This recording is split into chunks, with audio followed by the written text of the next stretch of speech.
Alex Eala shocks press room, calls out WTA for unfair treatment. Those words hit the tennis world like a sudden earthquake. Nobody expected calm, disciplined, soft-spoken Alex to explode like this. Nobody imagined her voice, usually steady and composed, cracking with frustration in front of dozens of stunned reporters. What began as a routine post-match interview instantly twisted into a moment that would reshape her season. In those few heated minutes, the rising star from the Philippines crossed a line many players never dared to approach. And within hours, her words ignited a storm far bigger than she ever could have prepared for. Fans were divided, analysts were furious, and the WTA suddenly found itself caught in the center of a controversy it never saw coming. For weeks, people sensed something different in Alex Eala. On the surface, she looked the same. Calm eyes, collected posture, the quiet intensity that always made her stand out. But beneath that image was a growing pressure that had been building all season. As her ranking climbed and expectations rose, so did the demands placed on her. More interviews, more scheduling changes, more travel without proper recovery time. Fans saw the trophies, the highlight moments, the celebrations, but they didn't see the exhaustion hidden behind her smile. Privately, Alex's team whispered about odd decisions made by tournament officials. Match times frequently pushed back for broadcast reasons. Practice courts mysteriously reassigned at the last minute. Requests denied without explanation. At first, Eala tried to shrug it off. She was young, hungry, determined to prove she belonged among the best. So she accepted everything with a respectful nod, convincing herself this was simply part of the climb. But every player has limits. And the turning point came earlier in the season when she was forced into back-to-back night matches, followed by early morning practice obligations that no one could justify. Her coaches were confused. Her physio was concerned. But Alex kept pushing, determined not to complain. Yet the whispers in the locker room grew louder. Why is she being moved again? Why is her match the only one delayed? Who keeps signing off on these changes? Some players sympathized, others brushed it off, but the pattern was undeniable. By the time she arrived in Eastbourne, exhausted, sore, mentally drained, she carried an emotional weight nobody could see. Her team noticed her silence. Her warm-ups were slower. Her eyes held a different kind of focus, one that looked less like determination and more like a woman preparing to endure something unfair once again. She wasn't angry, not yet. Just tired of being the one expected to endure whatever was thrown at her without question. That's how the stage was set. A rising star, a season of subtle disrespect, a player trying to stay graceful while feeling increasingly cornered. And all it needed was one moment, one spark, to push her over the edge. A spark that would arrive sooner than anyone expected. Because in Eastbourne, Alex wouldn't simply play tennis. She would face a decision that would change the tone of her entire career. And it would all begin with a single, controversial call.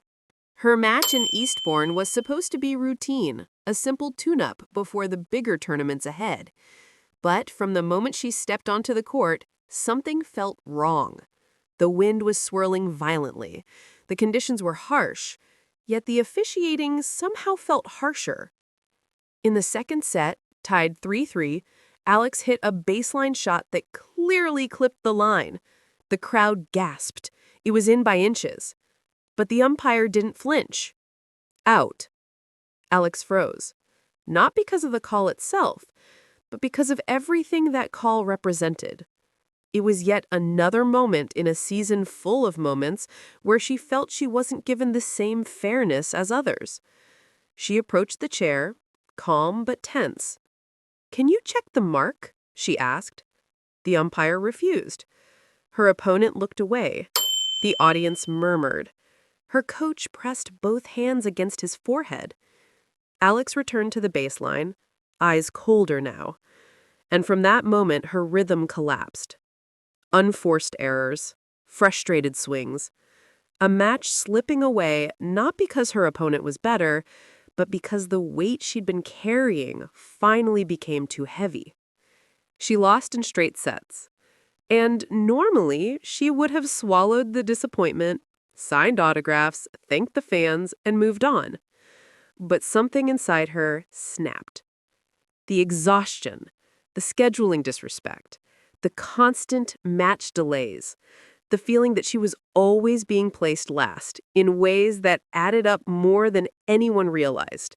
So when she walked into the press room, still sweaty, eyes red, jaw clenched, she didn't come to explain her loss. She came to be heard. Reporters sensed the tension instantly. Microphones lifted, chairs shifted. Everyone sat a little straighter. And when the first question came, a gentle, harmless question about her performance, Alex didn't give the safe answer. Instead, she said the words nobody expected. "I'm tired of being treated differently. I'm tired of the unfair treatment. The WTA needs to explain why this keeps happening to me." The room froze. A second reporter tried to clarify, but Alex didn't back down. "I'm not here to sugarcoat it anymore. I've asked privately. I've kept quiet. But if this is the only way to get fairness, then fine. Let this be the moment." Her voice wasn't angry, just exhausted, raw, human. A third reporter asked if she was accusing the WTA of deliberate unfairness. She took a breath, looked straight at the cameras, and spoke with a calmness that sent chills through the room. "If the rules apply to everyone, why do they never seem to apply to me?" That was the moment everything changed. The spark that lit the fire. A quiet, respectful player finally choosing to confront the system, and the world would not stay quiet in response. The clip hit social media within minutes. Before Alex even left the tournament grounds, the video was racing across every platform imaginable, and the reactions were immediate. Some were stunned. Did Eala just call out the WTA live? This is not the same quiet kid we've watched for years. Others were angry. She's right, this has been happening all season. Someone finally had the courage to say it. And some were dismissive. Drama. Everyone gets bad calls. She's young and emotional. She'll apologize later. But one thing was clear. Nobody could look away. The tennis world, usually divided into quiet fan bases and small communities, suddenly had one topic, one name, one controversy. Eala. Journalists dissected every word. Former players weighed in. Analysts argued on panels about whether she crossed a professional line. Screenshots of her quotes flooded timelines. What shocked most people wasn't the call-out itself. It was the tone. Eala wasn't shouting. She wasn't throwing accusations recklessly. She spoke like someone who reached her limit after trying to follow all the rules, all the expectations, all the ways she was supposed to behave, only to be ignored. Her voice cracked just once, just for a moment, a flash of pain beneath the frustration. That vulnerability made the clip explode even faster, because fans weren't just watching an athlete complain. They were watching a young woman finally say what she'd been swallowing for months. And while the press room buzzed with shock, some reporters said they saw something else in her expression: relief. As if speaking the truth, even knowing the consequences, lifted a weight off her shoulders. But the story didn't stop there. 20 minutes later, a journalist asked her if she regretted saying any of it. Alex didn't hesitate. Regret? No. What I regret is staying quiet for so long. That line alone was enough to trigger a media explosion. Tennis pages posted it instantly. Fan accounts clipped it. Reaction videos poured in. Debates erupted across comment sections and live streams. And behind the scenes, something much more intense was happening. Officials rushed to draft statements. Agents made frantic calls. Players in the locker room whispered amongst themselves, trying to understand what this meant and whether her words might finally expose things they'd experienced too. Eala, without intending to, had opened a door the WTA wished had stayed shut, because once a player speaks publicly, once they challenge the system instead of staying quiet, the world begins to ask questions the organization may not want to answer. This wasn't just a post-match outburst anymore. It was the beginning of a war of narratives, and Alex had fired the first shot. Within hours, the backlash began. Not officially, not yet, but in ways only insiders recognized. Tournament organizers issued a cold, sterile statement. Match scheduling followed standard protocol. A reply that explained nothing, addressed nothing, ignored everything. Fans weren't satisfied. Neither were the journalists who had watched the emotional moment firsthand. On social media, a civil war broke out. On one side were those defending Alex. She's not the type to make drama, so something must have pushed her. Why is a rising star being treated like a disposable player? Other players get protected. She doesn't. On the other side were skeptics. This is childish. She needs to toughen up. Bad calls happen. Get over it. But the biggest shock came from anonymous insider accounts, small pages followed mostly by players, coaches, and agents that began posting cryptic messages like, "Alex isn't the only one dealing with this. Certain players get priority." Everyone knows it. This has been going on for years. Those posts fanned the flames even higher. Suddenly, it wasn't about one call or one match. It was about a culture of favoritism players rarely dared to speak about. Then came a leaked screenshot, allegedly from an internal email chain discussing match scheduling. One line stood out: prioritized higher draw interest. Fans interpreted this as protect the stars, push aside everyone else. And Alex? She was seen as one of the players constantly pushed aside. The WTA tried to control the narrative by releasing a short public comment praising equal treatment for all athletes, but it only made things worse. Fans read it as dismissive. Media labeled it empty. Meanwhile, players were quietly choosing sides. A few liked posts supporting Alex, subtle but meaningful. Others avoided the topic completely. Behind closed doors, her team was preparing for the worst. Fines, warnings, a public reprimand.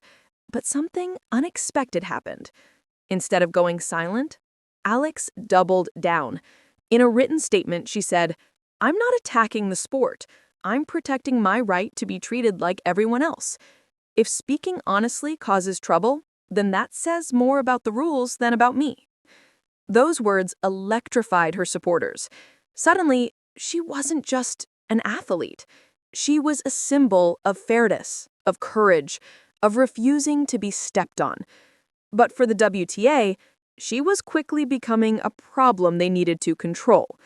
And they were about to respond in a way that would escalate things even further. The WTA didn't issue a dramatic public punishment. No suspension, no fines, no official scolding. At least, not in front of the cameras. Instead, they moved quietly. Suddenly, Alex's next match was scheduled on the smallest outside court. Her practice time was shortened. Media requests for her were mysteriously pending approval. Her team immediately noticed. These kinds of silent consequences weren't unusual in the tennis world, but experiencing them was something else entirely. And the message was clear. You spoke out. This is the price. But Alex refused to break. In training, she was sharper. In meetings, she was firmer. And when a journalist asked how she was dealing with the pressure, she replied, "I'm not afraid of consequences.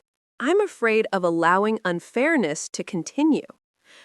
Behind the scenes, her agent tried to open communication with WTA officials, but responses were cold, stiff, distant. The organization wasn't angry, they were irritated.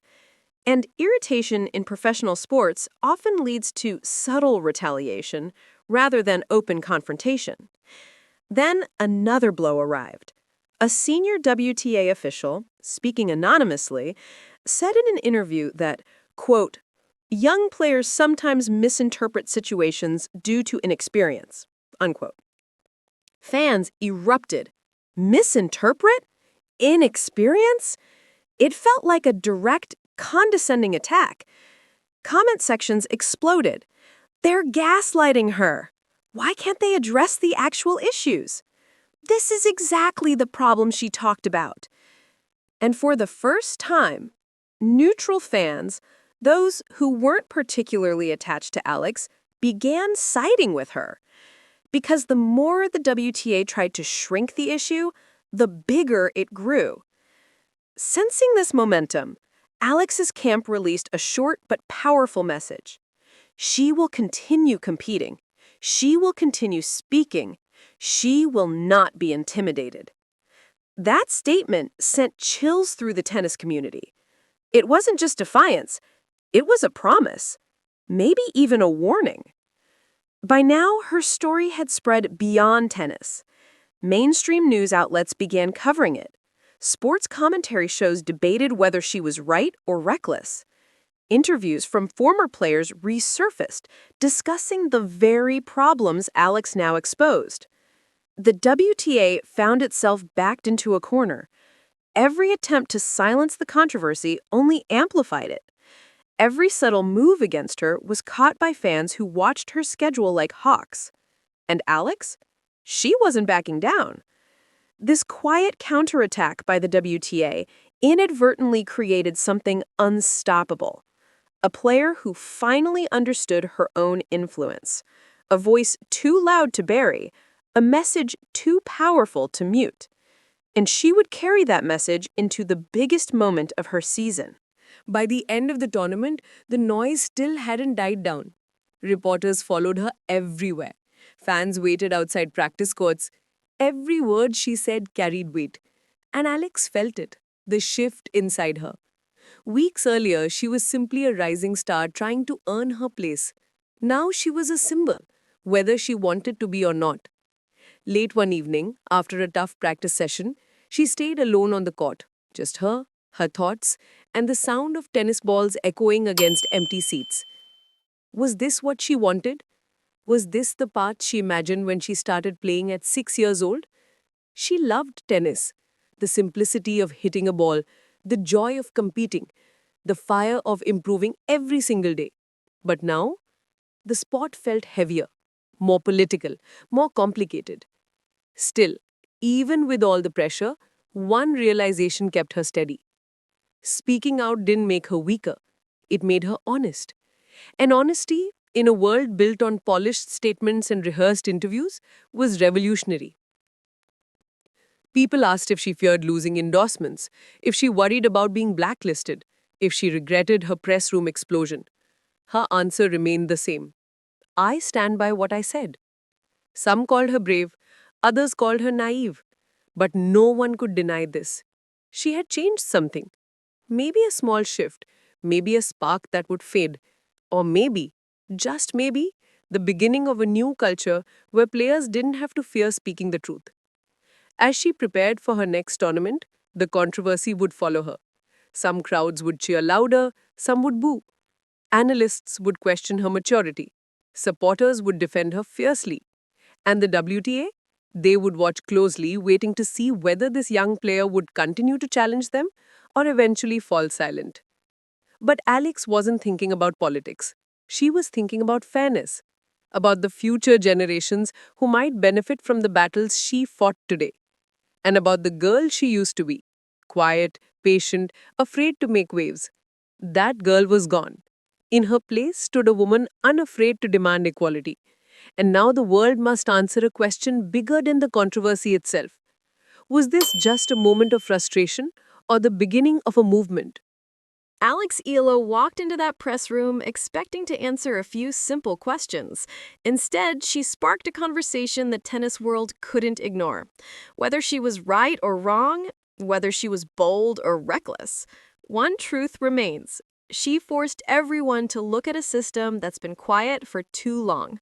If you want more deep dive stories like this, the drama, the emotion, the truth behind women's tennis, make sure to subscribe because this journey, it's far from over.